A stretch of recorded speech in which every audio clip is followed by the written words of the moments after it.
This video is about the questions from several friends regarding the interpretation of Emily Falk's What We Value. Below are our responses, for reference only. Question 1.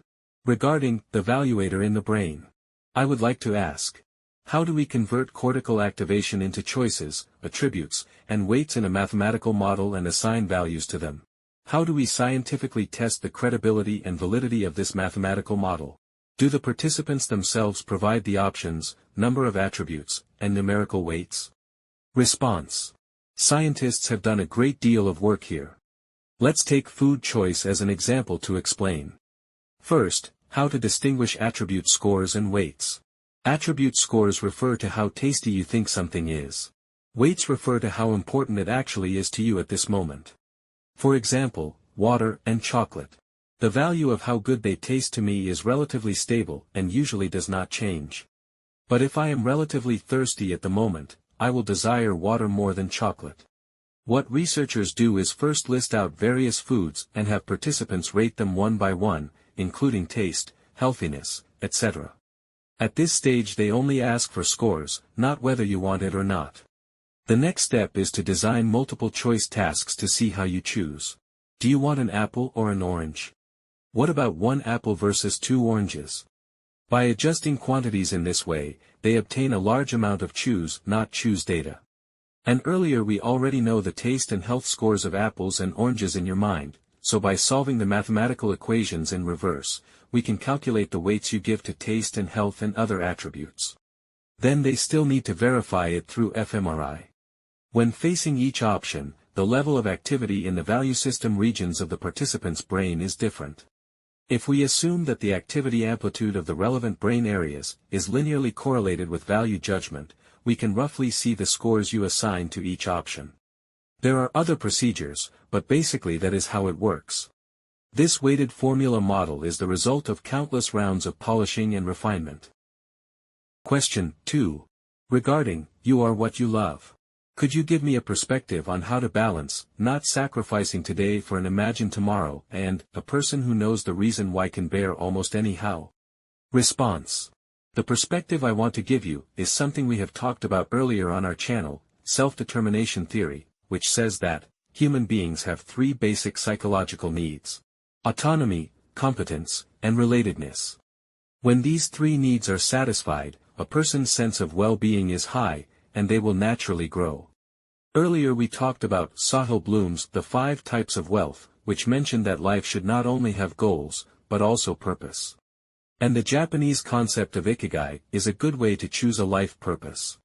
Its 3 dimensions are what you love, what you are good at, and what the world needs, which actually correspond directly to the 3 basic needs in self-determination theory.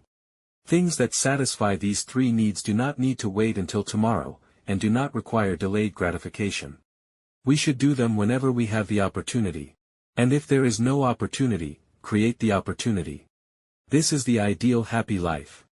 Activities like reading and going to school should not be treated as means to achieve some other purpose. They are the purpose. They are life itself. We must learn to experience the joy of learning. For example, when you are interested in something, you have autonomy. When you improve your grades through studying, you have competence. When your improvement is praised by the teacher, that is relatedness.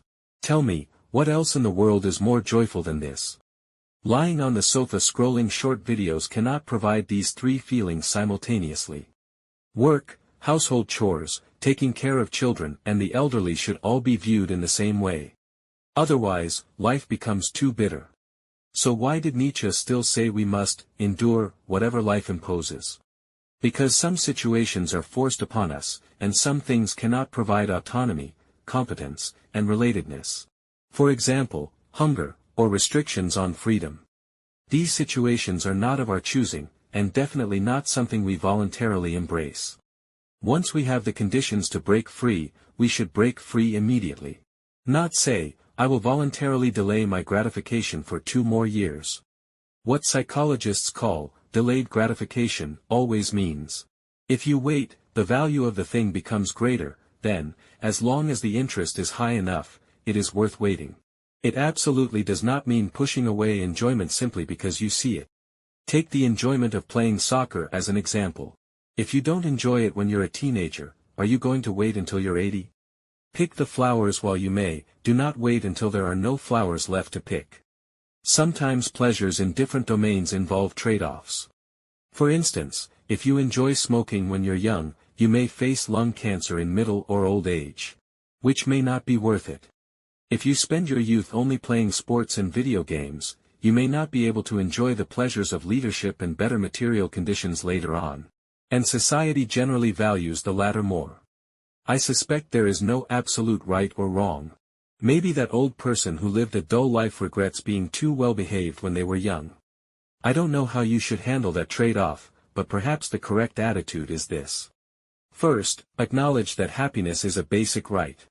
People of any age, every day, have the right to experience joy. Second, on the basis of the first point, if possible, we should choose joys that align with self-determination theory.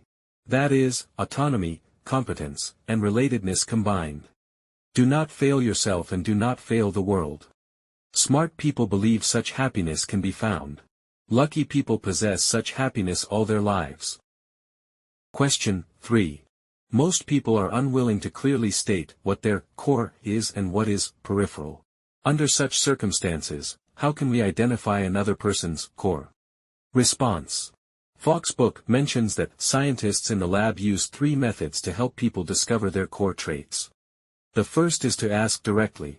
Among the following list of values, which do you consider most important? The list includes compassion, friends and family, religious spirituality, power, wealth, fame, creativity, independence, and so on. People are generally able to select items and provide a ranking of importance. The second method is the original meaning of the core periphery theory, namely, that the core determines the periphery. For example, for a bird, having wings is its core, while flying and nest building are peripheral, because without wings, flying and nest building would be impossible. The third method is to consider what defines your identity. The concrete practice is to fill in sentences like the following. Being makes me feel. Being reflects my true. When I am I experience. For example, I might say, being a scholar reflects my true pursuit. So we can examine our core values from multiple angles. They are the things you consider most important. In certain contexts, they can generate some peripheral values, and in other contexts, they can generate different peripheral values. They define who you are. Therefore, we can infer that core values are traits tied to self-narrative, life goals, and moral emotions, rather than instrumental things or small hobbies. A person's core values may include belonging and family bonds, moral principles, autonomy, and specialized abilities. If you have the chance to observe someone carefully, you can roughly guess their core values. Is freedom important to them? Do they constantly talk about their children? What do they do in their spare time? What comments from others do they find intolerable? Some time ago I saw 2 tweets by Adam Grant from Wharton. We have previously discussed his book, Think Again. And I found them worth referencing. Our greatest regrets are rarely failures to reach our goals. They're usually failures to uphold our values. Few people wish they'd been more ambitious. Many wish they'd been more courageous and generous. Success lies in building a career. Fulfillment lies in building character. And a sign of maturity is caring more about being respected than being liked. Liking is shallow affection. It comes from being pleasant. You bend over backwards to accommodate others. Respect is deep regard. It's earned by being principled. You consistently stand up for your values. I believe these statements are accurate.